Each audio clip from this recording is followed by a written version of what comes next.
Salut, c'est Dr Love. Comment ça va mes enfants? Je suis ravie de te retrouver pour cet épisode numéro 24 de Ça veut dire quoi? Hashtag demande à Nad. Bon, depuis le temps tu connais le concept, mais au cas où, si jamais tu débarques, l'idée c'est tu me racontes ton problème de cœur sur Instagram en message privé et moi je te réponds ici en vidéo. Tu vas voir, toutes les questions sont numérotées, ce n'est pas pour rien, c'est pour te permettre de réagir. Que tu sois d'accord avec moi, que tu aies une petite nuance à rajouter ou au contraire que tu sois pas du tout d'accord avec moi ou même si tu veux juste raconter ta life, n'hésite pas à le faire dans les commentaires tant que tu restes poli et bienveillant, mais surtout précise le numéro de la question, comme ça on saura ce dont tu parles. Je rappelle que vous avez encore une fois été hyper nombreux à me raconter vos histoires sur Instagram. Merci infiniment de votre confiance, merci infiniment de votre fidélité, ça me touche au plus profond de mon cœur. Ce concept n'existe que parce que vous l'aimez encore. Tout ceci étant dit, nous allons commencer. Alors on commence avec une histoire qui devrait être une leçon de base. Donc où que t'en sois dans ta vie amoureuse, franchement, écoute bien cette question-là parce que de temps en temps, revenir au basique, ça fait du bien. Salut Nad, grâce à tes vidéos et à ta positivité débordante, tes conseils, j'ai été trouvé par message le garçon qui me plaisait. Bravo! Je lui ai dit mes sentiments, il m'a dit qu'il faut qu'il réfléchisse.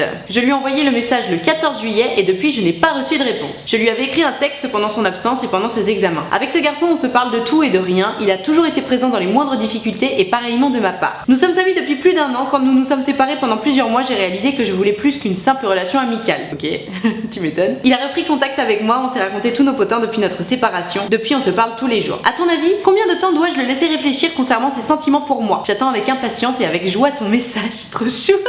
Merci infiniment, c'est grâce à toi que j'ai osé. Bonne journée, Yemna. Oh, trop mignon. Alors, Yemna, déjà, bravo pour ton courage. Bravo d'avoir saisi ton destin à deux mains et de t'être dit, ok, c'est lui que je veux et c'est lui que je vais aller chercher. Franchement, félicitations, tu as raison. Maintenant, malheureusement, et c'est là qu'on en arrive à la leçon basique de chez basique, en amour, en amitié ou dans la vie, tout simplement, mais surtout en amour, tu as avoué tes sentiments à un mec qui te connaît bien et qui t'a dit j'ai besoin de réfléchir. Alors, j'ai besoin de réfléchir, on peut l'entendre d'un milliard de façons. C'est-à-dire que j'ai besoin de les réfléchir, ça peut être j'ai besoin de réfléchir 1 heure, je reviens vers toi, ou j'ai besoin de réfléchir 3 mois. C'est là que se trouve la limite entre est-ce que je me fais prendre pour une conne ou non, c'est ce fameux temps de réflexion. Parce que de toute façon, on va pas se mentir, toi là derrière ton écran qui est en train de regarder cette vidéo, tu le sais. Quelqu'un à qui tu avoues tes sentiments et qui te dit attends, j'ai besoin de réfléchir, bah c'est simplement pas quelqu'un qui t'a dit ok, moi aussi je t'aime, on y va. Donc ça veut dire que dès le départ, vous êtes sur un déséquilibre. C'est un déséquilibre qui peut se rééquilibrer. C'est pas définitif. De toute façon, ça arrive beaucoup de commencer une relation, on n'est pas trop à fond et puis au final, on se retrouve à être celui des deux qui est le plus à fond. Ça existe, ça arrive, c'est possible. C'est juste que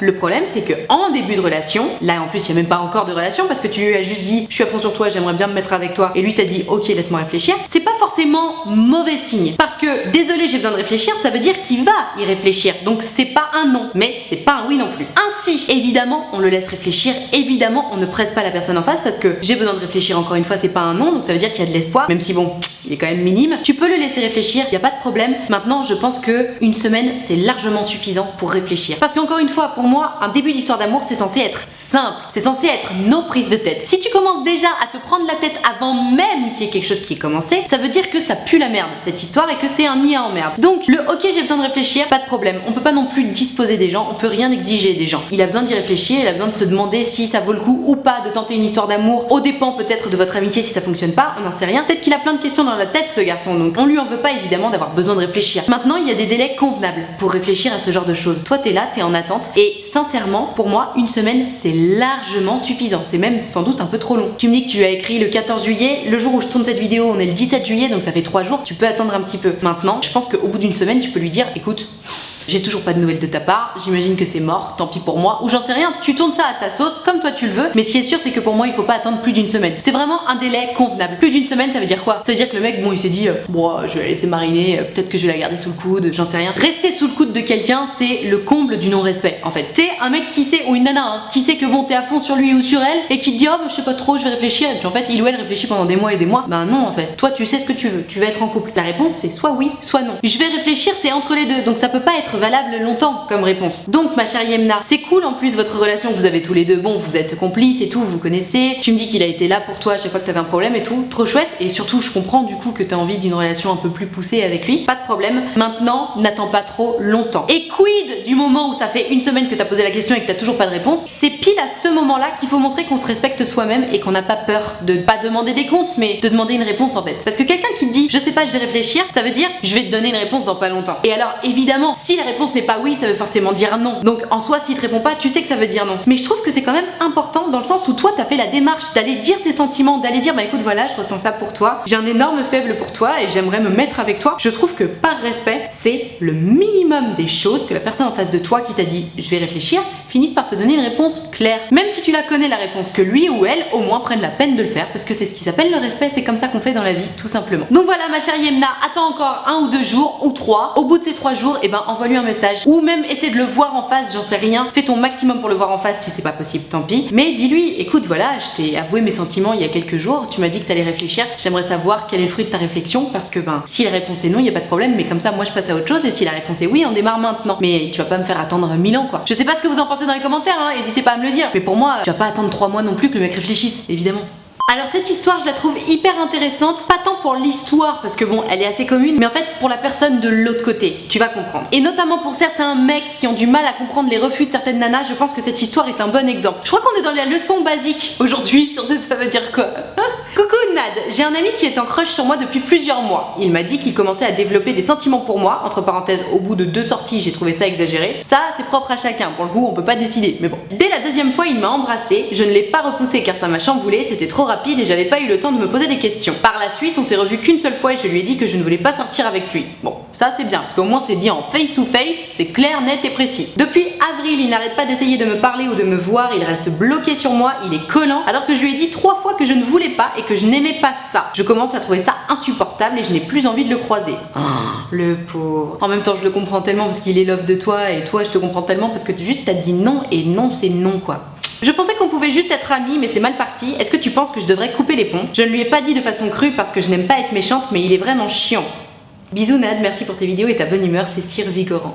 Merci à toi. C'est ça le problème en fait, c'est que les jeunes filles, particulièrement les jeunes filles, elles ont peur de dire la vérité par peur d'être méchantes. Mais en fait, dire à quelqu'un je ne souhaite pas sortir avec toi, je ne suis pas intéressée par toi, c'est pas être méchant, c'est simplement dire la vérité. Et il y a des façons méchantes de le dire, mais il y a rien de méchant dans le fait de pas vouloir sortir avec quelqu'un. Dans ce cas, ça fait de toi une fille méchante parce que tu veux pas ken avec tous les mecs qui te croisent dans la rue. Bah enfin, non, c'est pas être méchant, c'est juste dire les choses. Et au contraire, c'est pas être méchant que de laisser la personne en face tourner la page en fait, parce que à partir du moment où tu dis non je suis pas intéressée, la personne en face elle peut passer à autre chose. Bon, tu me diras, c'est ce que tu as fait, tu lui as dit que tu voulais pas sortir avec lui, etc. Malgré tout, en fait, si je puis me permettre, ce que tu as mal fait entre guillemets, c'est que bon, clairement lui il t'a tout de suite dit qu'il était intéressé par toi, qu'il commençait à développer des sentiments pour toi. Il faut arrêter de croire, que ce soit les mecs ou les meufs, qu'on peut être amis avec quelqu'un qui est déjà love de soi. Tu m'as dit qu'au bout de 2 sorties il était amoureux de toi, enfin en tout cas il t'a avoué qu'il avait des sentiments qui commençaient à se développer pour toi, donc ça veut dire que vous étiez pas amis au départ. Si le mec il est déjà love de toi au bout de 2 rendez-vous, tu te doutes bien que vous allez jamais devenir amis, parce que le mec tu l'intéresses et puis c'est tout. Imagine-toi à sa place franchement, tu rencontres un mec, tu le vois et puis au bout de la 2e fois tu sais quoi, tu sais que c'est clairement ton genre de mec qui te plaît de ouf, que t'es à fond sur lui et lui il te dit non je suis pas intéressée, mais on reste amis. Toi évidemment que tu vas rester ami avec lui parce que tu vas te dire oh putain c'est encore une chance de plus de pouvoir passer du temps avec lui et puis peut-être qu'il va changer d'avis. Évidemment qu'on pense ça. Alors t'inquiète pas que les mecs aussi ils pensent ça. Oui on dit qu'ils viennent d'une autre planète et blablabla, mais c'est n'importe quoi. À partir du moment où on est love de quelqu'un, on a envie de passer un maximum de temps avec, et si cette personne nous dit je veux pas sortir avec toi mais si tu veux t'as le droit de passer du temps près de moi, et ben la personne va dire d'accord parce que la personne est sous ton charme, tu comprends. C'est une erreur monumentale de croire que quelqu'un qui est love de soi peut être un ami. Ce n'est pas vrai. Sur le moment la personne sera hyper disponible pour toi parce que ce sera quelqu'un qui sera à fond sur toi, qui sera amoureux de toi et qui voudra te rendre heureux ou heureuse et qui voudra passer un maximum de temps avec toi. Mais crois bien qu'une fois que cette personne là avec qui tu crois pouvoir être ami sera enfin désamourée de toi, mais cette personne là voudra plus jamais te voir, évidemment. Et le pire c'est que toi t'auras pas voulu faire mal, c'est juste que lui ou elle il sera dit quoi, il sera dit ok en fait moi j'étais là, j'étais serpillière, il ou elle m'a même pas regardé, il ou elle a même pas voulu sortir avec moi, c'est un connard, c'est une connasse. Et évidemment je passe ma vie dans les ça veut dire quoi hashtag demande à Nad à dire non ce mec là n'est pas intéressé, c'est un connard qui te garde sous l'aile, etc. Mais c'est la vérité. Je suis désolée ma chère jeune fille qui vient de poser la question là, tu dis oui je voulais m'en faire un ami et tout, c'est pas vrai. Franchement remettons des choses dans leur contexte. Tu t'es juste dit qu'il y avait un mec sympa avec qui toi tu t'entendais bien, qui était prêt à faire beaucoup de choses pour toi parce qu'il était amoureux de toi. Toi tu t'es dit ok ben c'est confortable d'avoir quelqu'un comme ça près de soi, je vais le garder en ami. Je suis désolée mais c'est très égoïste en fait de faire ça. N'importe quel être humain, aussi loin que tu puisses l'apprécier, si il ou elle te dit je suis amoureux de toi, je suis amoureuse de toi et que toi t'es pas intéressé, il faut pas essayer de devenir ami avec, parce qu'en fait c'est comme mettre des chaînes autour de cette personne là. Vous pouvez pas être amis, vous n'attendez pas la même chose l'un de l'autre et en plus vous le savez et l'un et l'autre. Et du coup la personne qui n'est pas love a tendance à en jouer parce que toi un soir où tu vas avoir un coup de blues 72, tu sais que cette personne-là va forcément répondre au téléphone, tu sais que cette personne-là va forcément rappliquer si tu dis tu veux bien venir chez moi s'il te plaît, je veux pas dormir toute seule. Et pourquoi c'est cette personne-là que tu vas appeler? Parce que tu sais que c'est cette personne-là qui a un faible pour toi et qui va tout faire ce que tu veux. Bref, tout ça pour dire que évidemment qu'il faut que tu coupes les ponts et évidemment qu'il faut que tu le laisses tranquille ce garçon et surtout arrête de croire que tu vas être méchante. C'est en continuant à faire ce que tu fais en fait que t'es méchante. Je suis désolée, je veux pas t'accabler, peut-être que tu t'en rendais pas compte jusqu'à maintenant, mais la vérité c'est que c'est en gardant les gens sous l'aile qu'on est méchant. Donc ce pauvre garçon là qui est complètement amoureux de toi et qui arrête pas de vouloir te voir, soit tu fais les choses à la loyale, c'est-à-dire que tu lui accordes un rendez-vous et tu lui dis écoute, c'est la dernière fois qu'on se voit, je me suis rendu compte que bon bah j'étais pas tout à fait correcte avec toi, peut-être que t'as mal compris que j'étais pas du tout intéressée et que je voulais pas te voir, et j'ai compris récemment via la vidéo de Nad qu'on ne pouvait pas être amis parce qu'on n'attendait pas la même chose l'un de l'autre, et voilà, et à partir de maintenant on va arrêter de se voir, et quoi qu'ils disent tu arrêtes de le voir parce que encore une fois ce sera pas lui rendre service que de continuer cette amitié qui n'existe pas en fait, parce que lui il veut sortir avec toi et que toi t'as juste besoin de quelqu'un de disponible pour toi, voilà. Il faut toujours une histoire croustillante dans les ça veut dire quoi hashtag demande à Nad, et alors je pense que c'est celle-là. Coucou Nad, je suis assez proche d'un homme qui a 10 ans d'écart avec moi. J'ai 14 ans et il en a 24. Allô, on se connaît depuis 8 mois mais je tiens à préciser qu'il n'y a rien de malsain entre nous. Oui bah ça c'est ton avis ma cocotte. Il y a plein de signes qui montrent qu'il m'apprécie mais voilà mon problème. Je ne vais sûrement pas le voir avant octobre et je n'ai pas son numéro. Je pense à lui tout le temps, il me manque beaucoup. Entre parenthèses ça fait déjà 2 mois qu'on ne s'est pas vu. Alors que dois-je faire et que penses-tu de notre relation? Bah je vais te le dire, t'inquiète. À ton avis, que ressent-il pour moi? Je veux ton avis s'il te plaît, hashtag demande à Nad. Et alors là elle me rajoute des exemples. Je te donne d'autres exemples. On m'a plusieurs fois demandé si j'étais de sa famille tellement nous sommes proches. Il prend soin de moi, il est galant, il me ramène en voiture de temps en temps, il me taquine beaucoup et on passe beaucoup de temps ensemble pendant les vacances. On se regarde souvent dans les yeux, il se confie à moi, il est tactile et il m'a dessiné un poisson sur ma main. Entre parenthèses, c'est son symbole. Il m'a dit que ça me ferait un souvenir. Désolée pour le pavé, j'adore ce que tu fais. Alors, mon petit, je vais trouver un prénom où j'appelle tout le monde pareil parce que c'est compliqué. Bon, pour l'instant, je vais dire mon petit. Parce que j'ai pas trouvé. Alors mon petit, tu me racontes que en gros t'as 14 ans et que t'es amoureuse d'un monsieur hein, parce que quand on a 14 ans, quelqu'un qui a 24 ans c'est un monsieur. T'es amoureuse d'un monsieur qui a 10 ans de plus que toi. C'est très mignon, mais c'est pas possible. Quoi qu'il arrive, déjà partons de ce principe-là. Quoi qu'il arrive, même si vous vous embrassiez, ce monsieur devrait aller en prison. Voilà. Donc à partir de là, on va oublier toutes nos histoires de il me regarde dans les yeux, parce que c'est pas possible mon petit. C'est dans la loi en fait. Si il se passe quoi que ce soit entre ce monsieur et toi, lui il va en prison, tu comprends? Donc ça ne va pas. T'es beaucoup trop jeune pour lui, déjà. Ensuite, bon, à partir du moment où t'as 14 ans, pardon, je veux pas discréditer ce que tu dis, c'est vraiment pas le but. Mais je pense que tu t'es vraiment fait des idées. Parce que je vais te dire une bonne chose. Ce garçon-là, du coup, tu me dis pas du tout qui c'est pour toi. Je sais pas si c'est un cousin, si c'est un ami de la famille ou quoi que ce soit. Et moi, dans ce que tu me raconte, j'ai pas du tout l'impression qu'il a un comportement bizarre avec toi. C'est-à-dire que toi, peut-être que tu t'es imaginé qu'il te regardait dans... Enfin, j'espère que c'est toi qui t'es imaginé des choses, parce que si le fait est qu'il a eu un comportement déplacé avec toi, pour le coup ça devient malsain. Mais tu me dis toi-même qu'il n'y a rien de malsain, donc on va partir du principe que tu t'es imaginé qu'il est particulièrement galant avec toi, qu'il te regarde dans les yeux, etc. Je vais te dire une bonne chose. Un homme de 24 ans face à une jeune fille de 14 ans, s'il veut avoir ton numéro de téléphone, il te le donne. Et il va pas attendre que tu lui demandes. Le fait est que là, ça fait plusieurs mois que tu l'as pas vu, t'as même pas son numéro de téléphone. Mon petit, je suis désolée, mais tu te fais complètement des idées. Tu nages en plein délire. Et surtout, en plein délire, en plus c'est illégal. Enfin, ôte-toi ces idées-là de la tête. Oui, j'imagine qu'un homme de 24 ans, toi tu dois être complètement émerveillé. Tu te dis, ouais, il est gentil, il est intelligent. Et Dieu sait que les jeunes garçons de 14 ans, ils ont pas tous tendance à être intelligents, donc je te comprends. Tu dois te dire, oh putain, mais il est hyper mature, il est super intéressant et tout. Il a dû te raconter 3 histoires sur sa vie. Toi, t'as compris qu'il se confiait à toi. Il t'a dessiné un petit poisson parce que c'est mignon. Peut-être qu'il a senti que t'étais un peu amoureuse de lui, donc il en a joué un peu, tu vois. Mais de ce que tu me racontes, il se passe rien du tout entre vous. Et il faut vraiment que tu oublies cette histoire-là, parce qu'encore une fois, c'est pas légal, ça ne fonctionne pas. Tu peux pas faire ça. Et surtout lui, en fait, ne peut pas faire ça. Je comprends que tu sois tout à fait émerveillé par ce jeune homme, mais oublie-le. Oublie-le vraiment, parce que vous allez avoir des problèmes, en fait. Et surtout, je pense que tu t'es vraiment fait des idées. J'espère que tu t'es fait des idées, parce que, encore une fois, si tu ne te fais pas d'idées et qu'effectivement il t'a dragué, ben c'est malsain. Donc, je préfère me dire que c'est pas malsain et que c'est toi qui te fais des idées. Mais quoi qu'il arrive, oublie cette histoire, oublie ce garçon. Et quand tu le reverras, si tu veux, oui, tu peux te bercer d'illusions en te disant, oh là là, il est trop beau, nanana. Mais n'espère jamais qu'il se passe quelque chose avec ce monsieur, parce que c'est pas possible. T'aurais 18 ans et lui 28, il y aurait pas de problème. Mais le problème, c'est que là, t'es beaucoup trop jeune, en fait. Selon la loi, t'es considéré comme, pas débile, mais c'est quoi le mot ?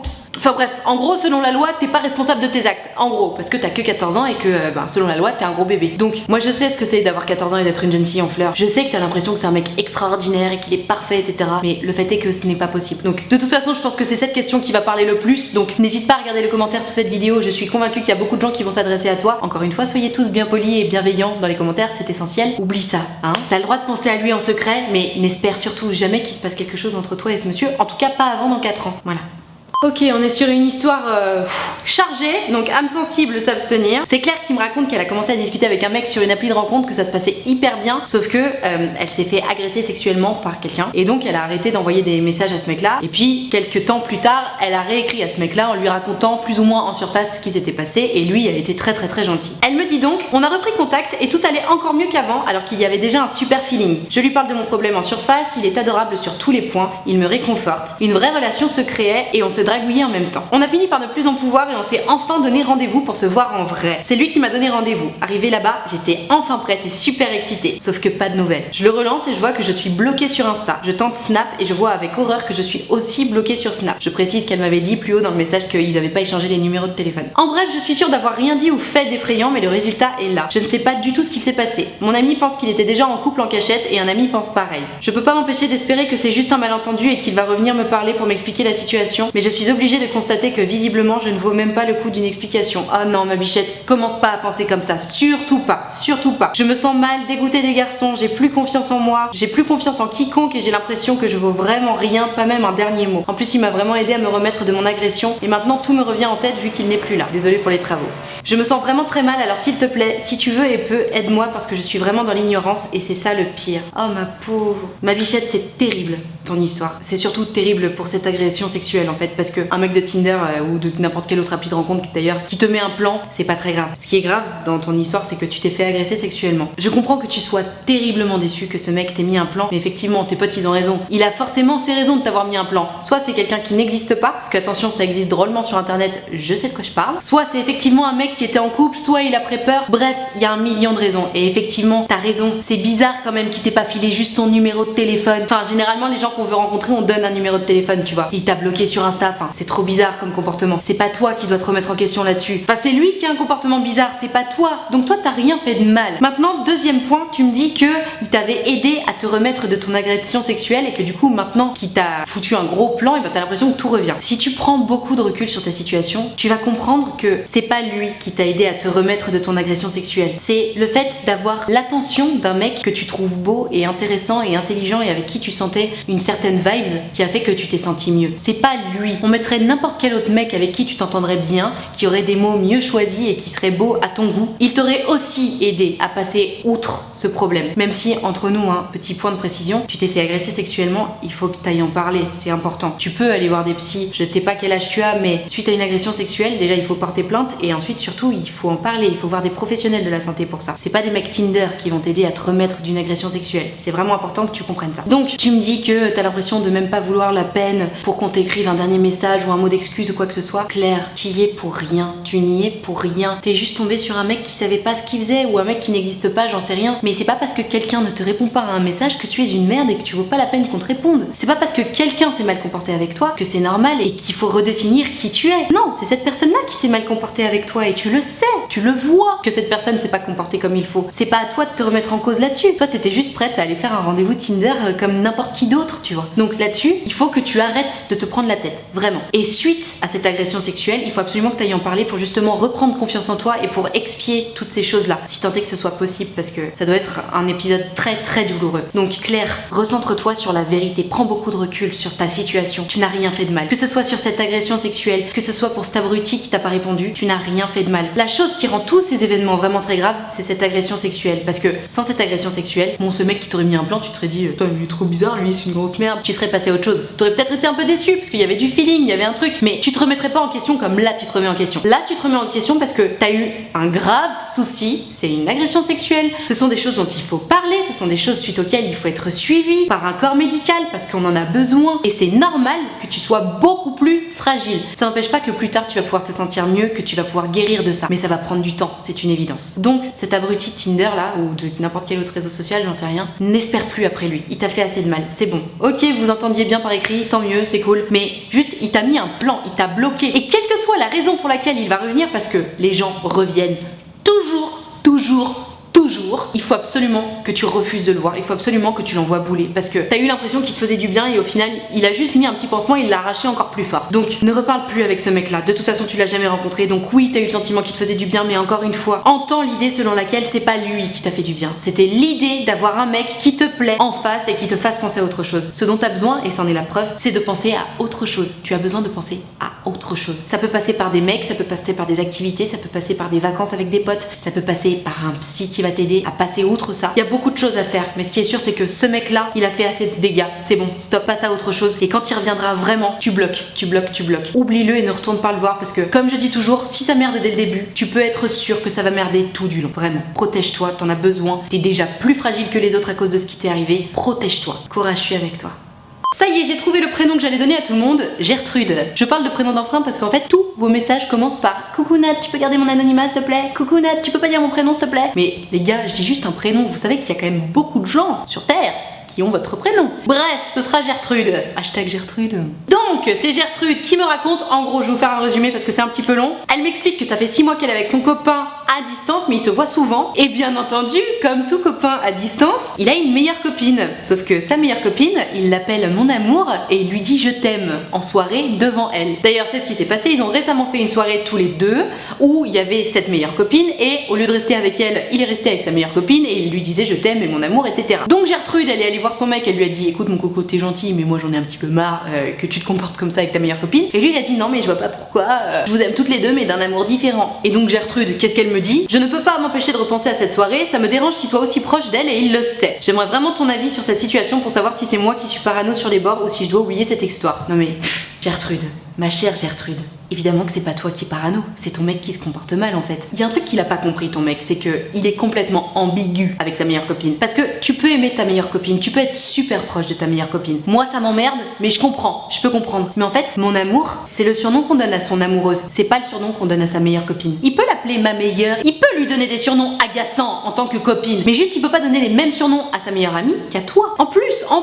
vous êtes en relation à distance, vous faites une soirée, déjà t'es bien gentil de vouloir partager ton temps avec tout le monde alors que vous voyez jamais, enfin tu me dis que vous voyez souvent donc ça va, mais vous êtes en relation à distance, donc ça veut dire que vous voyez quand même pas trop souvent non plus, et lui plutôt que passer sa soirée avec toi, il la passe avec sa meilleure amie, qu'il appelle mon amour et à qui il dit je t'aime. Mais sors avec elle mon gars, ça ira mieux en fait. Gertrude, c'est normal que tu t'inquiètes, c'est normal que t'aies peur, parce que ton mec il se comporte mal en fait, il joue sur les limites, parce que lui il a l'impression qu'à partir du moment où il embrasse pas sa meilleure amie, ça veut dire qu'il se passe rien, mais c'est pas vrai en fait. Ce qu'il fait avec sa meilleure amie, ça s'appelle du flirt. Ils sont tactiles, ils se donnent des petits surnoms, ils se disent je t'aime. Je suis désolée, mais moi dans la vie, mes meilleurs copains, j'évite de leur dire je t'aime tout simplement. Même si évidemment je suis pas amoureuse d'eux, même si je les aime de tout mon cœur, je vais simplement pas dire je t'aime à un ami du sexe par lequel je suis attirée, parce que c'est pas comme ça qu'on fait en fait, tout simplement. Il y a des règles dans la vie et le problème c'est que vous êtes jeune en fait, et ça passe quand on est jeune, et en fait c'est ça qui est bien quand on grandit, putain, c'est que au bout d'un moment tu peux dire à ton mec écoute je suis désolée mais on a plus 14 ans, ta meilleure copine tu lui dis plus je t'aime, tu appelles plus mon amour, et moi je joue plus à ça parce que j'ai plus le temps. Gertrude, libre à toi de décider que tu n'as plus le temps pour ce genre de choses. Tu peux aussi mettre ton copain au pied du mur en lui expliquant que mon amour je t'aime c'est réservé pour toi, hein, à ton sens, à votre vie de couple, et que tu refuses qu'il donne ces surnoms-là à sa meilleure amie. C'est pas l'empêcher de voir sa meilleure amie, c'est pas l'empêcher d'avoir une complicité avec sa meilleure amie, c'est juste mettre des limites là où clairement lui n'en a mise aucune. Et c'est nécessaire en fait, c'est nécessaire. À aucun moment c'est normal de se comporter comme ça en fait. Tout simplement, on ne donne pas les mêmes surnoms à sa meuf et à sa meilleure amie, voilà, c'est tout. Sinon ça veut dire que t'es ambigu. C'est comme ça, c'est comme ça. Donc je te rassure Gertrude, tu n'es clairement pas parano, c'est absolument normal que ce comportement bizarre te fasse tiquer, parce que tout simplement c'est pas honnête comme comportement. Même si lui il pense pas à mal, et franchement ça m'étonnerait parce que je suis convaincue que ça l'arrange bien de jouer à ça, c'est pas honnête tout simplement. Donc il y a un moment il va falloir remettre les pendules à l'heure. Lui il arrête de se comporter de façon bizarre avec sa meilleure copine, et puis comme ça vous pourrez continuer à avoir une relation normale. Mais en attendant, calmos mon pote, et vraiment je pense que tu devrais faire valoir, pas tes droits parce qu'évidemment il y a pas une législation qui dit ça, mais juste faire valoir toi tes valeurs et tes limites. Si son comportement avec sa meilleure amie dépasse tes limites, et tes limites à toi sont très personnelles, c'est à toi de les poser, et ben il y a deux solutions. Soit il recule un petit peu pour rester dans tes limites, soit vous vous séparez parce que toi tu peux pas vivre comme ça en fait, tout simplement. C'est à toi de voir, mais moi vraiment je suis tout à fait d'accord avec toi, et ça m'est très personnel aussi, hein. Je ne supporterais pas que mon mec appelle sa meuf non, je ne supporterais pas que mon mec appelle sa meilleure amie mon amour et qu'il lui dise je t'aime. Pour moi ce serait un motif de rupture, mais chacun ses limites, chacun son référentiel, chacun chacun sa façon d'appréhender les choses, mais ayez évidemment une conversation là-dessus parce que en fait, toi tu peux pas continuer comme ça, évidemment. Voilà, je vais m'arrêter là pour ça veut dire quoi Hashtag demande à Nad numéro 24. Merci infiniment pour toutes vos questions, merci infiniment pour toutes vos histoires et surtout merci de me faire confiance. C'est hyper important, surtout pour ce genre de vidéo. Si cette vidéo t'a plu, qu'elle t'a aidé à y voir ne serait-ce qu'un tout petit peu plus clair, si elle a répondu à des questions que tu te posais, pose-moi le pouce bleu s'il te plaît. Pose-le vraiment, c'est important pour moi parce que ça me permet de savoir que t'as aimé mon travail et puis ça récompense mon travail. Donc maintenant, tu cliques sur le pouce bleu. C'est à peu près aussi important que de t'abonner à cette chaîne YouTube d'ailleurs. Donc pareil, vas-y, tu cliques sur s'abonner et juste à côté t'as la cloche, donc tu cliques sur la cloche, c'est très important, ainsi tu auras une notification à chaque fois que je sors une vidéo et comme ça tu n'en louperas aucune. Si tu veux pouvoir participer aux prochaines vidéos, c'est sur Instagram que ça se passe, donc tu n'as qu'à venir me suivre. Tu verras, je fais toujours des stories où j'annonce quelle vidéo je suis en train de préparer, d'où l'intérêt de regarder mes stories, sinon tu ne peux pas savoir. Et en fonction de la vidéo que je suis en train de préparer, soit je mets une petite boîte à questions, auquel cas tu peux me poser ta question ou me donner tes astuces dans la boîte à questions, sinon je mets pas de boîte à questions et je t'invite à me raconter ton histoire en message privé. C'est généralement ce que je fais pour les ça veut dire quoi hashtag demande à Nad ou pour les Problexo. Donc je t'attends dès à présent sur Instagram. Je profite de la fin de cette vidéo pour te rappeler que l'option de souscription payante à ma chaîne YouTube est activée, ce sont les abonnés de diamant. Qu'est-ce que c'est les abonnés de diamant? C'est 5 € par mois et il n'y a absolument aucune obligation. En fait, on a un groupe Facebook dans lequel on discute tous ensemble, je fais régulièrement des lives Facebook exclusifs pour les abonnés de diamant et surtout l'avantage numéro 1 des abonnés de diamant, c'est que si tu veux me raconter ton histoire de cœur directement par message privé, tu peux le faire parce que pour t'ajouter au groupe des abonnés de diamant, je t'ajoute d'abord sur Facebook en ami et là on peut discuter sur Messenger. Donc si ça t'intéresse, libre à toi de venir les rejoindre, ils sont hyper sympas, il y a une super ambiance sur le groupe, vraiment, ça vaut le coup. Merci infiniment d'avoir suivi cette vidéo en entier et moi en attendant la prochaine vidéo, je te fais des très gros bisous. Ciao.